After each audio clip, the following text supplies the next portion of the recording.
샬롬 샬롬 샬롬 샬롬. 하나님 사랑합니다. 여러분 주 안에서 사랑합니다. 사사기 10장 3절에서 9절 말씀. 사사기 신드롬이 어떤 신드롬이 있었던가. 사사기 신드롬이 뭔가 궁금해하시는 분들이 계신데, 부모의 신앙이 믿음이 자식들에게 전달되지 않은 것, 이런 그 내용들이 나타나 있습니다. 부모는 잘 믿었는데 자식 세대에 가서 그 믿음이 끊긴 경우이죠. 이어서 이어지지가 않았어요. 이어가지를 못합니다. 이건 우리들의 문제만이 아니고 이스라엘 백성들의 심각한 문제이기도 했었습니다. 특별히 이 사사기는 부모 세대가 하나님에 대한 열심을 가지고 있었음에도 불구하고 자식들이 잘 안 되는, 자식들이 하나님을 떠나는 그런 스토리들이 많이 나오기 때문에 우리가 사사기 신드롬이라는 말을 붙일 정도로 이 사사기 안에는 신앙의 전수가 실패로 돌아가는 사례가 많이 나옵니다. 우리 가운데는 자식들이 잘 믿어서 부모들의 믿음이 자식들에게 전달되는 그런 아름다운 본도 있지만, 부모님들은 잘 믿었는데 정말 하나님께 헌신적인 그런 사랑으로 기도도 많이 하신 분이고 봉사도 많이 하시고 교회를 위해서 하나님을 위해 열심히 많이 살았는데 그게 자식에게 전달이 안 되는 그런 분들, 이 사사기 신드롬의 심각한 문제이기도 합니다. 오늘 이 시대에도 이런 분들이 많죠. 그리고 아무리 부모들이 성공했어도 자식들을 생각하면 마음이 아플 거예요. 가슴이 아프고 기도만 하면 자식 생각이 나고 정말 마음이 안타까운 이런 분들이 많이 계십니다. 이 문제가 얼마나 심각했냐면 하나님의 마음이 근심했다.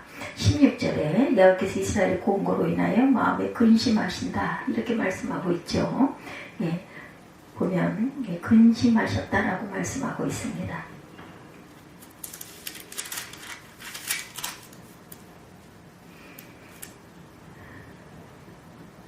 저희 가운데서 이방 신들을 제하여 버리고 야훼를 섬김에 야훼께서 이스라엘의 공고로 말미암아 마음에 근심하신지라.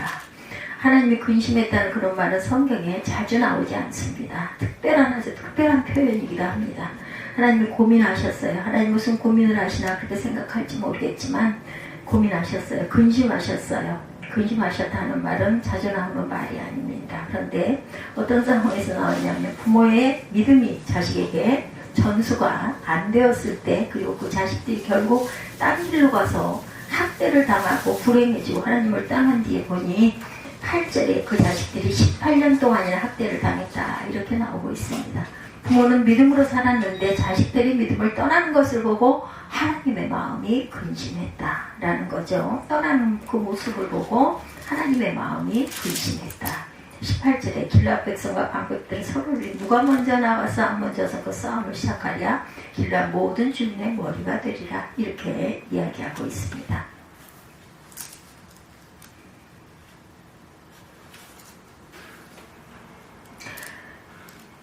이것을 사사기 신드롬이라고 부르죠. 몇 가지 이유를 말씀을 통해서 여러분들과 함께 나누겠습니다. 첫째, 자아가 너무 강한 부모 밑에서 자란 자녀들은 복음을 배울 기회가 없어요. 부모가 너무 자아가 강한 부모 밑에서 자식이 크면 그 부모를 통해서 하나님의 은혜를 볼 수 있는 기회가 많지가 않다라는 거죠. 오늘 야일을 보면, 야일이라는 사람을 3절에 우리가 보게 되면 뭐라고 나와 있어요? 길앗 사람 야일이 일어나 22년 동안 이스라엘의 사사가 되니라, 이렇게 말하고 있죠. 3절에 10장입니다. 10장 3절. 그 후에 길앗 사람 야일이 일어나 20년 동안 이스라엘의 사사가 되니라, 이렇게 말씀하고 있습니다. 야일이 일어나 사사가 되었다, 이 말을 보면 보통 그런 평범한 사람이 아니고 야일이라는 사람이 인물에 대해서 말해주고 있는 말씀인데, 다른 성경에서 보면, 예를 들면 기드온이나 삼손이나 다른 사사들을 보면 그렇게 되어 있지 않아요. 하나님이 그와 함께 하셔서 사사가 되었다, 전부 그렇게 되어 있습니다. 예를 들면 기드온 같은 경우에 야훼 사자가 기드온에게 나타나서 야훼께서 너와 함께 계시도다, 이렇게 하면서 기드온이 사사가 되죠. 기드온이 일어나서 사사가 되었고, 하나님이 기드온을 사사로 만들어 주었다, 이렇게 얘기하고 있어요. 그 다음에 삼손의 경우를 봐도 여인의 아들을 낳으며 이름을 삼손이라 아니라 아이가 자라매 야훼께서 아이에게 복을 주시더니 야훼의 심이 비로소 그에게 감동하시더라. 그래서 삼손이 된 거예요. 하나님이 그와 함께 하시고 그에게 복을 주시고 하나님의 마음이 감동돼서 그가 사사가 되었다는 거죠. 근데 이 야일이라는 사람은 그런 말이 다 빠져 있어요. 야일이 일어나 자기가 스스로 일어나 스스로 세운 사람, 세상적으로 말하면 자수성가형입니다. 자수성가형, 자기 손으로 세운 것, 자기 손으로 자기 가정도 세우고 사업도 세우고 성공을 이루어내고 자기 손으로 업적을 이룬 그런 자수성가형이 바로 이 야일이라는 사람이다. 성경에 하나님께서 쓰신 사람 치고 혼자 일어난 사람이 없어요. 혼자 일어났다는 것은 하나님이 쓰지 않았다는 것과 같은 말이죠. 근데 오늘 야일을 보니 이 아이들이 카테고리에 들어가 있는 그런 카테고리, 자수성가형, 자아가 강한 사람, 이런 부모 밑에서 자란 아이일수록 은혜를 볼 기회가 없다라는 거죠. 길앗 사람 야일이 일어나 20년 동안 이스라엘의 사사가 되니라. 은혜라는 게 뭐예요? 부모가 하나님 앞에서 약해지는 모습을 봐야 아이들이 은혜를 배우게 됩니다. 부모가 하나님 앞에 엎드러지는 모습을 보고 눈물 흘리는 모습을 보고 부모가 하나님 앞에 하나님의 은혜를 사모하는 모습을 보고 자란 아이들이 복음이 뭔지 알고 은혜가 뭔지 아는데, 야일 같은 그런 자가 강한 혼자 자수성가 이렇게 세운 그런 부모 밑에 자란 아이들은 은혜 배울 기회가 없었던 거죠. 보고 자란 게 없어요. 혼자 하는 거예요. 슬퍼도 슬픈 척하지 않고 약해도 약한 척하지 않고 눈물이 나와도 눈물을 닦고 눈물을 안 흘리고 다른 사람 앞에서 약한 모습을 전혀 보이지 않고 남자에게 주먹을 불끈 쥐면서 자기 인생을 혼자 내가 세웠다고 말할 수 있는 그런 남자가 되는 게 세상에서는 멋있고 성공한 남자로 보이죠. 그런데 그런 부모 밑에 자란 아이들은 언제 하나님의 은혜를 배우겠는가? 이게 바로 첫 번째 실패의 요인이라는 겁니다. 신앙 전수가 되지 않은 첫 번째 요인이 부모의 자아가 너무 강해서 아이들이 그 부모의 삶을 통해 하나님의 은혜를 배울 기회가 없었던 것. 부모의 무능력한 모습도 보이고 부모의 약한 모습도 보이고 부모가 흘리는 눈물도 보고 기도하고 성경 펴고 부모가 잘못하면 사과도 할 줄 알고 자기가 실수했으면 잘못했다고 말할 줄 알고 하나님 앞에서 하나님의 은혜를 받고 산다는 그런 모습을 자녀들에게 보여주는 부모는 비록 인간적으로는 약해 보일지 몰라도 아이들에게 하나님의 은혜를 가르쳐주고 복음을 증거하게 됩니다. 그런데 이 아이는 자기가 일어나 스스로 세운 거예요. 그러니까 그 자녀들이 나중에 잘못 나갈 수밖에 없었다. 6절에 이스라엘 자손이 다시 야훼의 목전에 악을 행했다 이렇게 나와 있죠. 이스라엘 자손이 다시 야훼의 목전에 악을 행하여 바알과 아스타롯과 아람 신들과 시돈의 신들과 모압의 신들과 암몬 자손의 신들과 블레셋 사람들의 신들을 섬기고 야훼를 버리고 그를 섬기지 아니함으로 이렇게 나와 있습니다. 성경적으로 우리가 얘기해서 너무 자아가 강하고 부모가 능력이 많고 부모가 센 그런 부모 밑에서 자란 아이들은 오히려 은혜를 모르고 은혜를 배울 기회도 없고 부모가 자아가 강하기 때문에 그런 아이들은 대체로 스스로는 자아가 약합니다. 이 센 부모 밑에 자란 아이들은 부모에게 주눅이 들어가지고 자아가 약해질 수밖에 없어요. 비교되고 자기 아버지만큼 자기가 못된다는 생각에 점점 작아지죠. 컴플렉스가 생깁니다. 은혜를 배울 기회도 없고 또 상대적으로 자기 자아도 점점 주눅이 들어서 컴플렉스가 생기고 아이들이 복음적으로 자라나지를 못한다. 부모는 성공했을지 모르지만 잘 됐을지도 모르지만 부모는 혼자 자수성가했을지도 모르지만 자녀들은 이제 부모를 통해서 하나님을 보기 때문에 나중에 커가지고 하나님을 떠나게 되죠. 바로 여기 6절에 그 결과가 나타난 거죠. 우리 부모가 먼저 복음 중심으로 은혜 중심으로 약함을 통해 하나님의 은혜를 받고 약함을 통해 은혜 안에서 강해지는 그런 모습을 자녀들에게 보일 수 있는 그런 저와 여러분들이 되시기 바랍니다. 이스라엘 자손이 다시 야훼의 목전에 악을 행하여 바알과 아스타롯을 행하니 6절이었죠. 그 다음 두 번째로 고난을 많이 당하고 고생을 많이 한 우리 1세대 부모님보다 고난을 모르고 부모에게 모든 것을 받기만 하고 자란 자녀들은 우리 부모 세대만큼 섬세하지를 못해요. 고난에 대해서 섬세하지 못하고 어려움에 대해서도 섬세하지 못합니다.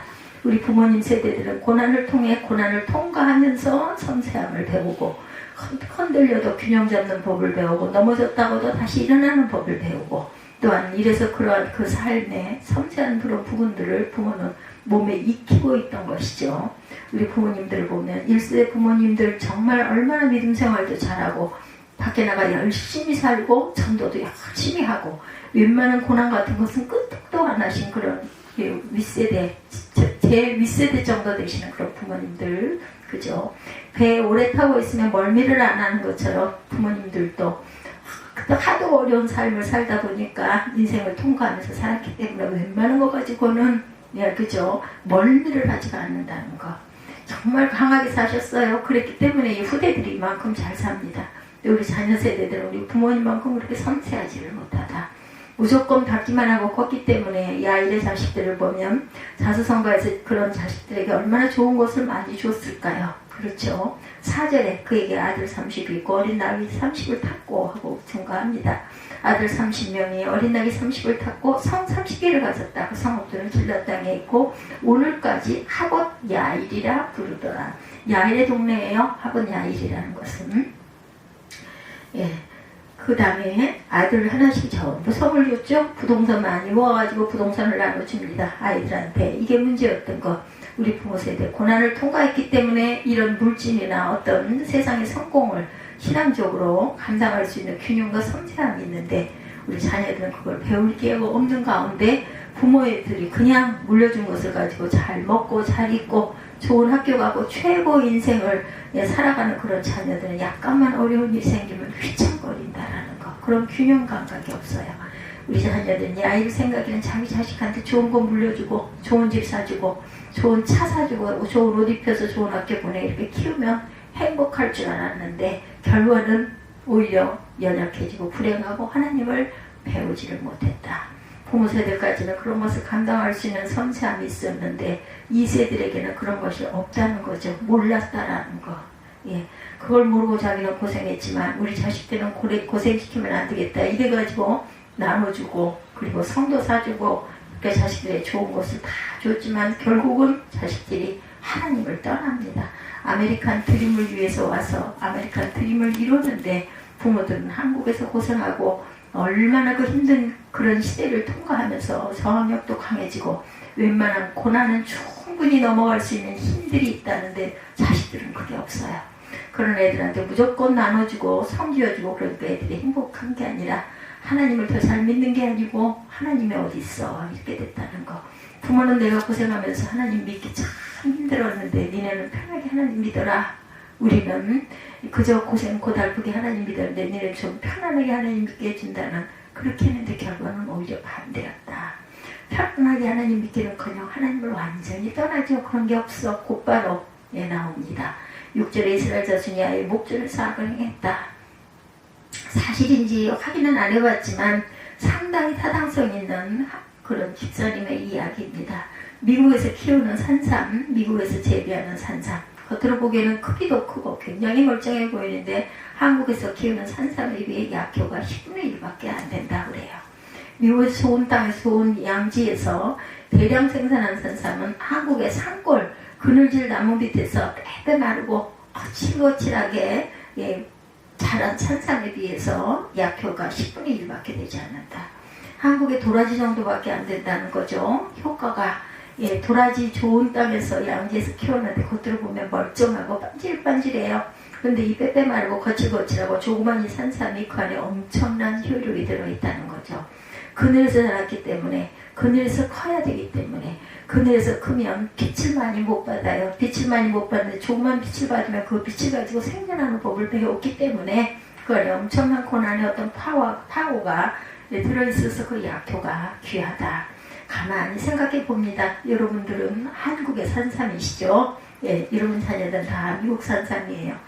치즈 먹고 버터 먹고 우유 먹고 이래가지고 미국 산삼인데 힘이 없다. 비교하자면 미제 좋아하지 마세요. 무조건 국산이 좋은 것은 그것도 많다라는 거. 요즘에는 한국산 메이드 인 코리아 최고로 여기죠.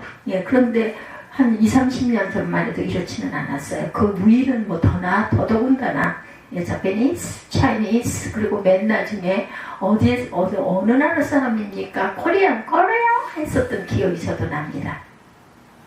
미국에서 강한 사람도 있겠지만 대체적으로 평균적으로 봤을 때 미국에서 풍요롭게 부모님들 다 해준 거 입고 먹고 좋은 학교 다니는 자녀들이 오히려 약하다는 것. 왜 이렇게 이 세들 중에 우울증이 걸린 애들이 많은지 도대체 뭐가 부족해서 우울증이 걸리고 부모들이 다 좋은 곳으로 채워줬는데 좋은 학교 다니게 해줬는데 우울증이 걸려요. 그렇게 어렵게 산 사람들은 우울증 걸리는 사람이 없습니다. 간혹가다 우울증 걸린 사람들이 있을 때 우리 1세대 부모님들은 우울증 걸린 사람들이 거의 없다라는 것. 미국 사람들이 우울증 약을 그냥 감기약처럼 먹는다고 합니다. 미국 사람들은 정신병도 그냥 몸의 병처럼 생각하기 때문에 몸의 병, 감기약 먹어서 낫게 하는 것처럼 마음의 병도 그냥 약 먹어서 치료한다. 그렇게 생각들을 한다고 그래요.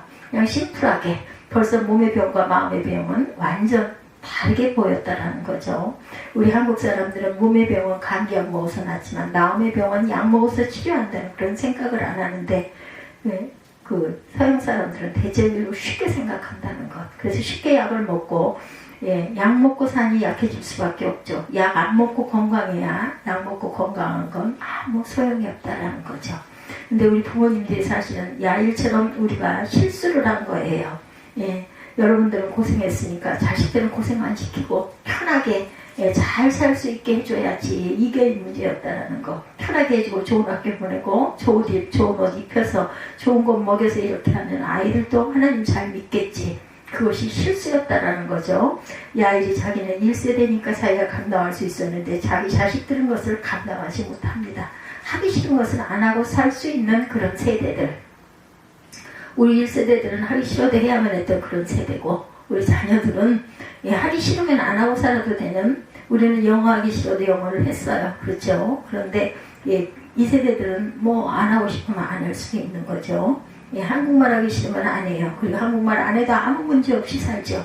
근데 우리는 또한 영어를 꼭 해야 되기 때문에 배웠다라는 것이죠. 이게 차이가 있습니다. 안 되든 해야 뭐 되든 안 되든 싫은 거 안 하고 살 수 있는 세대는 약할 수밖에 없다는 거예요. 자기가 하기 싫은 것도 하는 법을 배워야 한다라는 건 너무 약한 아이들을 키웠습니다. 그게 부모님의 책임이고 그런 섬세함이 자식들에게 없다는 것을 우리가 알고 잘 키워야 되겠죠.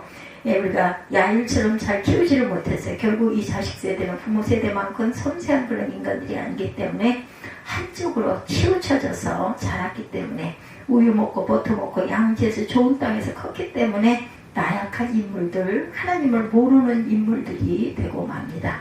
10년, 20년 뒤에 이제 그렇게 하고 고난이 왔을 때 주저앉게 되는 거죠. 세 번째, 야일의 실수가 뭐냐? 육신의 연약함에 대해서 이해함이 없어요. 우리 안에 육신의 죄가 얼마나 무서운 것이라는 것을 이해하지를 못합니다. 우리가 육신을 다스리고 경건하게 살려면 믿는 것은 복음적으로 믿고 사는 것은 율법적으로 살 줄 알아야 된다. 믿는 것은 복음적으로 믿고 사는 것은 율법적으로 잘 살아야 육신을 다스릴 수가 있다.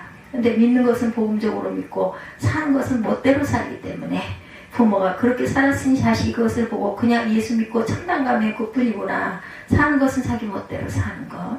전혀 율법적으로 경건함을 배우지 못하고 훈련받지 않고 그러니 자유분방하게 자유함을 가지고 살았지만 나중에 자기 자식들을 학대하게 됩니다. 자유함이라는 것이 얼마나 이상해요. 잘못된 자유함이라는 것은 잠깐은 우리에게 즐거움을 줄지 모르지만 자유함이 그 자유함이 자식을 학대하는 것. 훈련받지 못하고 연단받지 못하고 경건한 생활을 배우지 못한 자녀들이 자유함 속에 들어와서 자유함으로 자신의 자녀들을 학대한다. 18년 동안 이들이 학대를 당하고 제일 좋은 걸로 사주고 제일 좋은 거 먹여가지고 제일 좋은 학교 보내는데 왜 학대를 당해요? 성경은 이 일에 대해 나쁜 소리를 하지 않습니다. 야일의 인생을 한 줄로 딱 적어놓죠. 아들이 30이었고 나귀를 30마리 태웠고 성이 30개 그리고 죽었다. 그게 그 사람의 인생의 모든 것이었다. 그래서 성경이 나쁘다는 소리를 하지 않죠. 약한 사람이고 하나님도 모르는 사람이었다면 뭔가 거의 나쁜 소리를 적었을 텐데 전혀 한 줄도 그런 이야기가 없습니다. 그 사람이 굉장히 세속적인 사람이었다. 믿는 것은 복음적으로 믿었는데 사는 것은 세속적이었다. 그러니까 자녀들이 그것을 보고 천당 가기 위해서 예수 믿으면 된다. 그런데 그 다음에 사는 것은 부모를 통해 그냥 육신적으로 자유분방하게 사는 것을 배웠죠. 예수님이 율법을 절대로 나쁘게 말하지 않으십니다. 폐하러 온 것이 아니라 완성하러 왔다고 말씀하시죠. 그리고 바리새인들의 의를 능가하는 의를 가져라 이렇게 말합니다. 바리새인이 얼마나 율법적으로 살았는데 그 바리새인들의 의보다 더 능가하는 그런 율법, 그런 의를 가지고 살라고 하셨어요. 왜냐하면 우리 안에 육신의 죄라는 것이 얼마나 무서운 것인가를 하나님이 아시고 첫 쳐서 다스리고 때려서 복종시키지 않으면 이 육신은 금방 우리를 잡아먹고 우리를 학대한다. 거꾸로 우리 자녀들을 학대하죠. 율법은 절대 나쁜 게 아니고 율법으로 구원을 받으려 하니까 그게 나쁜 거지. 복음적으로 구원받고 율법으로 살면 됩니다. 그런데 아이는 전혀 그런 생활을 자녀들에게 보여주지를 못했던 것. 우리 인간은 밖에 전쟁이 있고 안에 전쟁이 있어요. 안에 전쟁을 이겨야 하나님을 잘 믿게 됩니다. 밖에 전쟁 공부 잘해서 좋은 학교 가고 큰 집에 무슨 1년에 베케이션 멀리 가서 지금 좋은 차 타고 다니고 애들을 뻥시키고 이것은 밖에 전쟁. 그것도 나쁘진 않습니다. 하나님은 나쁘다는 소리를 안 하세요. 그런데 안의 전쟁에 친히 나중에 자식들의 육신이 학대를 받게 되었다. 죄의 학대를 받고 종역의 학대를 받고 미국이 이라크 전쟁을 이기지만 미국의 콜롬비아하고의 전쟁은 지고 있는 것 여러분들 아시죠? 이라크 전쟁, 밖의 전쟁은 잘 이겨요. 그런데 안의 전쟁을 이기지 못했다. 지금 이 전쟁의 책임자가 계속 미국이 지금 콜롬비아에 코카인 만드는 사람들하고 전쟁을 지고 있다라는 발표를 우리가 봤습니다. 밖의 전쟁은 잘 이겨도 안의 전쟁을 못 이기는 것이라는 거. 점점 안에서 썩고 물론 터져서 무너진다라는 거. 도덕성도 마찬가지. 사람도 이 아이들이 자기 자식들에게 좋은 거 다 줬지만 자식들의 속만 자기 안에 있는 전쟁을 싸우는 방법을 가르쳐주지 않았기 때문에 자기를 보호할 수 있는 능력이 전혀 없어요. 아이들이 그러니 하나님을 떠난다라는 것. 그런데 아니겠지만 우리 특세 하실 때 보면은 아주 대단하죠. 예. 희망이 있습니다. 교회들 그래 특세 하시는 분들 보통 평일날 150명, 토요일날 새벽 되면 300명 가까이들 많이 나오시죠. 이 아침에 자식 깨우는 게 얼마나 힘든데 애들도 아침에 깨우려면 전쟁을 치르게 되죠. 그런데도 아이들까지 대동이 돼서 오는 모습을 우리가 봅니다. 예. 성경에 어미독수리가 자기 날개 위에 새끼독수리를 얹고 날아가듯이 하나님이 우리를 훈련시키신다고 하시죠. 얼마나 무서운 거예요. 그 새끼독수리, 날지도 못하는 새끼독수리가 엄마가 등에다 업고 공중을 날다가 공중에서 독수리를 툭 떨어뜨리죠. 이것이 훈련이라고 그래요. 비행기만 타도 무서운데 하나님께서 그렇게 말씀하세요. 어미 독수리한테 우리가 당신 너무 율법적으로 자식을 왜 키워? 그런 말 안 하지요. 근데 왜 자식을 혹사시키고 자식을 학대시키고 자유롭게 키우지? 그러죠. 동물도 그걸 아는데 그래서 강하게 만들고 독수리를 만들어 갑니다. 하나님은 우리를 그렇게 키우신다고 그러셨어요. 좋은 거 다 줬는데 하나님은 경유하는 것을 실제 삶으로 보여주지 않아 자식들이 나중에 하나님을 떠납니다. 우리 특세들 끝나면 계속해서 기도하는 시간들을 이어서 연결해 가고자 합니다. 얼마 전 조선일보에 북한 자강도 성강군에 어딘지 모르겠는데 북한의 자강도 성강군에 후회라고 하는 특이한 이름을 가진 여자아이가 살고 있었다고 그래요. 후회한다 할 때 그 후회, 그런데 그 후회의 양은 성강군 구봉령의 도로를 관리하고 있는 김성녀 씨의 외손녀로 원래 이름은 경화였다고 합니다. 근데 원래 경화였는데 이름이 후회로 바뀌었어요. 그 사연을 북한의 평양방송에 지난 29일자에 발표를 했습니다. 그 방송에 따르면 김정일 국방위원장이 2000년 8월 구봉령을 넘다가 도로를 관리하는 이 김씨와 김씨 아들, 딸 사위 며느리를 만나 기념사진을 찍게 됩니다. 그런데 기념사진을 찍는데 사진사가 사진을 찍으려다 보니까 김정일 위원장 바로 옆에 김씨의 셋째 딸이 서 있는데 셋째 딸이 갓난아이를 안고 있었대요. 그 아이가 잠을 자고 있다라는 거죠. 사진사가 찍으려고 보니 김정일 바로 옆에 그 아이가 자고 있으니까 엄마한테 눈치를 내서 아이를 깨우라고 했답니다. 그 사진자가 김정일하고 사진 찍는데 빨리 깨워라. 엄마가 놀라서 애를 깨우는데 애가 안 일어나요. 얘가 갓난아이가 그거 어떻게 깨우겠어요. 엄마는 당황해서 계속 손만 휘젓고 해도 안 일어나더라는 거죠. 얘는 잠만 자고 있어요. 엄마는 지금 조마조마해요. 김정일 에게 비유를 거슬리면 안 되죠. 그러자 엄마는 김정일이 가만히 보니 잠자는 아이를 깨우지 말라고 그러더래요. 그러면서 하는 말이 이 아이가 나중에 커서 기념사진을 보면 자기가 잠잔 것을 크게 후회할 것이다 얘기를 했답니다. 그래서 그 부모가 그 이름을 후회로 바꿨대요. 후회. 애를 못 깨운 것을 후회. 김정일하고 만나러 갈 때는 그간 후회 정도 아무 상관없죠. 김정일하고 만나 깨우지 못한 것 가지고 부모가 얼마나 애통해하면서 아이 이름을 후회로 바꿨는데 여러분 자녀들이 예수를 만나면 어떻게 해요? 그렇죠. 기가 막힌 후회가 되죠. 예수를 만나고 눈 감고 있다가 지나가면 어떡할 거냐. 열심히 깨우시기 바랍니다. 야일이 자식을 안 깨운 거예요. 낙이 태워주고 집 지어주고 다 줬는데 자식을 안 깨우니 결국 자식이 나중에 하나님을 떠났다. 사사기 신드롬이 그런 우리의 얘기가 되지 않기를 바랍니다. 남의 이야기가 되기를 바랍니다. 우리의 얘기가 되지 않고 역사에 있었던 이야기로 끝나기를 바라요. 이 얘기 때문에 하나님이 근심하셨고 하나님이 마음 아파하셨는데 이것보다 더 중요한 문제가 없죠. 가만보니 하나님이 이렇게 마음이 크게 근심하는데 새벽마다 통곡하시는 분들이 다 자식을 위한 통곡 앞에 나와도 기도받는 것도 자식을 위한 것들이 굉장히 많습니다. 그래서 우리가 늘 새벽을 깨우는 기도, 자녀를 위한 기도, 나라를 위한 기도, 교회를 위한 기도, 이런 기도가 끊임없이 이어질 때 후회하는 그러한 일들이 일어나지 않는다라는 것. 야일과 같은 불행이 우리에게 임하지 않도록 우리가 잘 살았는데 하나님 잘 믿었는데 자식들은 하나님을 떠나는 불행한 일을 저을 때 우리에게 일어나지 않도록 주님의